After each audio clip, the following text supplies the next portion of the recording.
This man's name everywhere. I have no idea who he is. Some people love him. Some people hate him.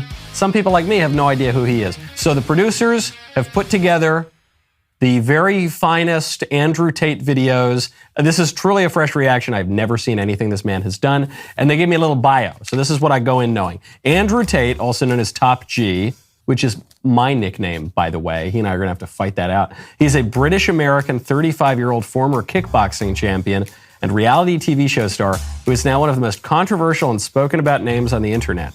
He is the founder of Hustlers University, an online mentorship community that shares tips on cryptocurrency, stocks, affiliate marketing, and copywriting. Tate also owns multiple other businesses, including an OnlyFans agency. Oh, great. Okay. Good. That's only the classiest.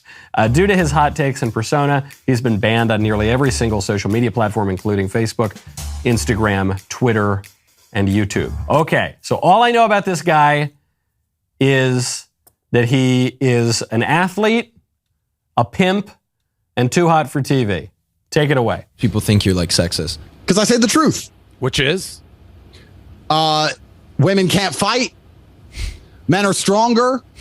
More true things. I think another thing I said is and maybe I'll upset the ladies on the podcast. I hope not, but please correct me if I'm wrong. Probably will. I said if I were to get on a plane and that plane was to fly into the eye of a hurricane, there was a 50% chance of it crashing, I'd want a male pilot. I think that males are better under stress and under pressure. I think they're less likely to get emotional in a life or death situation. That's why they make better soldiers.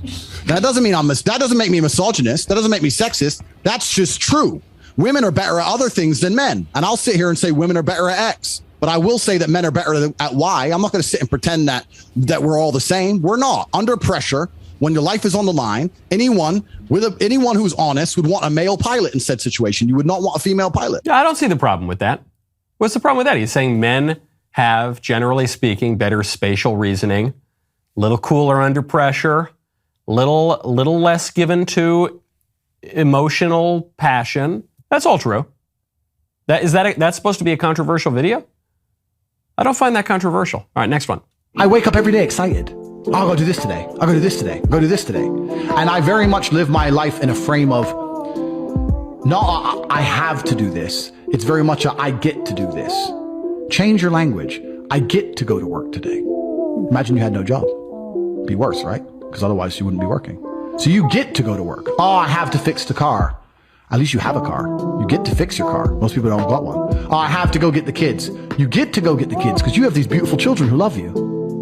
You understand? People's even their own language is wrong. The world can be framed. Maybe I'm completely crazy. Maybe I'm full of shit, like you said. Maybe I am. But the frames I've installed in my mind are all beneficial to me. So that's not only unobjectionable, that is actually a positively good way of viewing the world less from a lens of whining and griping and complaining and resentment and more through a lens of gratitude. Sometimes when I'm here at this sweatshop at the Daily Wire and we're working 18-hour days, sometimes 20-hour days, and I think, I'm so tired, and I think, well, this is a great job. This is all I want to be doing. We ought to be grateful for all. In fact, we ought to be grateful for suffering as well, because suffering can be a sanctifying and edifying experience. I'm totally on board with that. All right, this guy, when I read that the guy's a pimp, I thought, okay, this is not going to be good stuff. But there's that last clip is absolutely right. Okay, next one. If you're not going to have children, what are you going to do with your lives? If I'm not going to have children, travel, just pursue anything that makes me happy, try to make money. I love traveling, so I would probably just drink cocktails on the beach. Okay, next. About the same thing, like travel, focus on my career. A life without children is vapious, and it's inane, and it's pointless. And you may sit here and think that your career matters, but the truth is that your job will fire you at a whim and not give a solitary. And when you're 52 and you're past it with no grandchildren in a house by yourself, and all your friends have grandchildren in this beautiful life, and you're sitting there by yourself, do you think the fact that you can afford a few extra Gucci bags is going to genuinely make you feel happy? I was at my grandmother's 93rd birthday. I stood there and I looked at my 93-year-old grandmother, and there was a whole room full with maybe 70 people that came from that one woman. Isn't that remarkable? Yeah, that nobody cared about her career. Nobody asked what job she did. Nobody asked how many times she went to the club. Nobody asked if she had time to go to festivals. No, you had 70 sentient beings, including myself, full of life from one woman who dedicated herself to being a mother and a good wife. That is beautiful. And if you sit here and genuinely think that you're going to work your ass off through your fertile years and by the age of 54, you're not going to be suicidal alone with a cat, then you're dumb. The happiest women on earth have children and a man who's paying the bills and their mothers.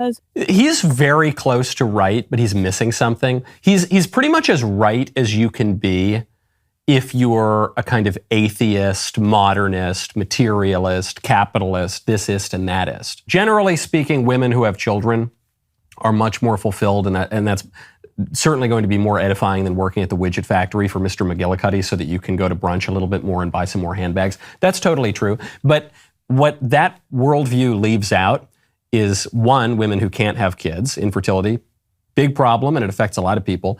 And two, women who genuinely are not called to have kids. There are some women, I think, who are not called to have kids, and there are other vocations for them. And I use the word vocation specifically because some women are called to religious life. I think a woman who becomes a nun can have a wonderfully fulfilling life. A woman who gives her entire life to God is going to have a wonderfully fulfilling life. The nuns that I know are serene, peaceful, doing wonderful things for the world. So his criticism is right. What he's really doing is not even extolling the virtues of getting married and having kids. He's really just criticizing this modern capitalist idea that all that matters is how much money you can make and how many widgets you can do spreadsheets for and how many brunches you have, how many mimosas you got to down on Sunday. And that's all true. That's all worthy of criticizing. But then he's only offering the kind of capitalist alternative absent a kind of view of the world that involves God and that involves duty and that involves religion. And so and that involves the kind of natural suffering that goes along in a fallen world, such as infertility.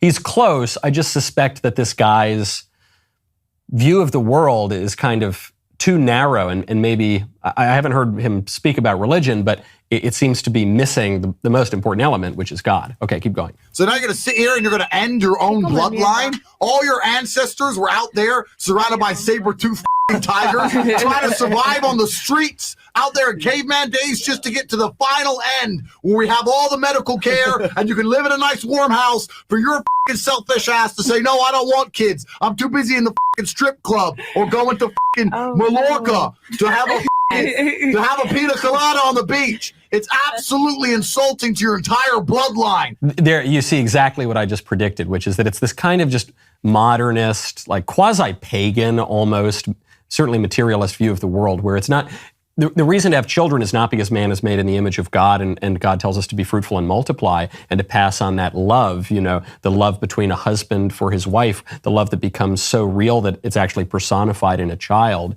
in a way that is not dissimilar from the love between the Father and the Son, which is personified in the Holy Spirit, right? A love that is so real that he is an actual person. That doesn't factor into what he's talking about. He's just saying, you're disrespecting your ancestors. Right? It's a kind of just pagan ancestor worship, which I guess is better than the modern capitalist view, the modern kind of, just go work at the widget factory to make some more money. But ultimately that's not really fulfilling either. Keep going. All the times your grandparents went to work when they didn't feel like it, just for you to exist, for your selfish ass to say, no, me and my passions and my dreams and my drawings and my Instagram page is worth more than ever having children. You're a selfish that you should all have kids. Obviously, he could probably clean up the language around women. I just, generally speaking, don't think it's great to talk like a sailor in mixed company. Call me old-fashioned, but I just don't think that's very gentlemanly. But the point he's making is it's more correct than incorrect. It's just missing the most important part, which is God. And when you take God out of the equation, you can go down some pretty weird trails. Okay, next one. If I understood what you said, that if a guy and a girl is dating and a girl does OnlyFans, she owes him a cut? No, 100%. Girl. 100%. He is his girl. But what does that have to do with anything? Your property. It's not about being property. It's about the fact that she belongs to him and the intimate parts of her body belong to him because they're in a relationship. And if she wants to sell those, he has a stake in those intimate parts of her body. So it's reverse. Male porn star owes the woman. I don't know, because I think the women belong to the man. I think the woman's given over. That's inherently where you get called sexist. No, it's not. Well, you can call me sexist if you want, but if you look at marriage, it's the bride's father who gives her away. There it is. See, this is where the guy falls apart because he's making this very stupid point that if a man and a woman are dating, the man has the right to be her pimp and take money from her prostituting herself. And his reasoning for this is that the woman belongs to the man. And then what's the example he uses? He says, well, look at a marriage. Right. In a marriage, it's not exactly that the woman belongs to the man or that the man belongs to the woman, but the man and the woman leave their parents and they come together and they become one flesh. And what God has united, no man ought to separate. And man is the head of woman as Christ is the head of his church. So yes, there is a leadership role for the man within the marriage, not within this lame, I'm in a relationship. I'm in a modern relationship where the man basically is just some completely unaccountable degenerate, some just shisty, disgusting street urchin, some kind of pimp, and he says, well, no, I'm in a relationship with you so you belong to me and I get to have all the privileges that a husband would have with his wife, but you get none of the rights that a wife has with her husband. And so that's just ridiculous. I mean, that's just completely wrong and degenerate.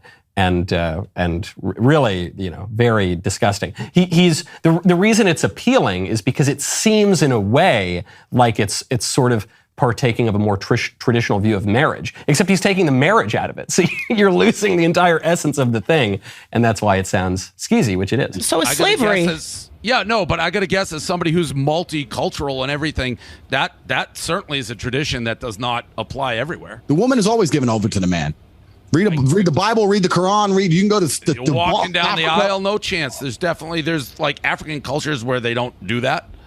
I'm sure there are some obscure tribes somewhere. I mean, I can't say I'm not a professional. But you get it. You seem like a very smart guy. Understand you why seem like a people smart would say guy. that. You're saying a woman is the property of a man if they're dating. I'm not saying they're a property. I'm saying they're given to the man and they belong to the man. It doesn't mean they're a pure property without emotion. It means they're given to the man. They take the man's name. You said they it's belong her to the part. man. You said No, pause it right there. Yeah, it takes the man's name in marriage, not in a relationship.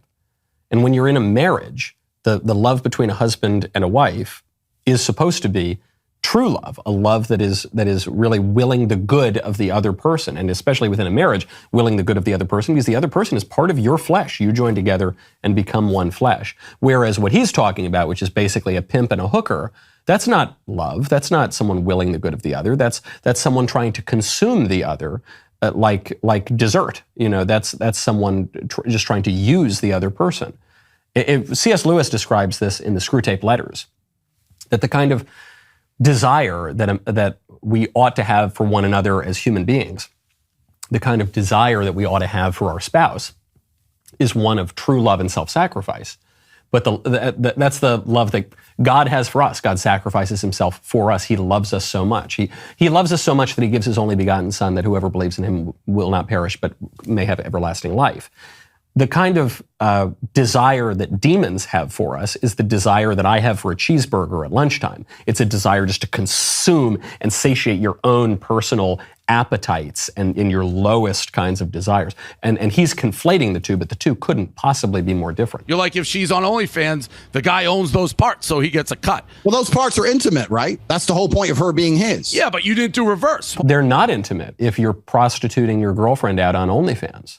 Then it's not. Then you are totally undermining those parts as intimate, right? And you're making that a sort of public commodity.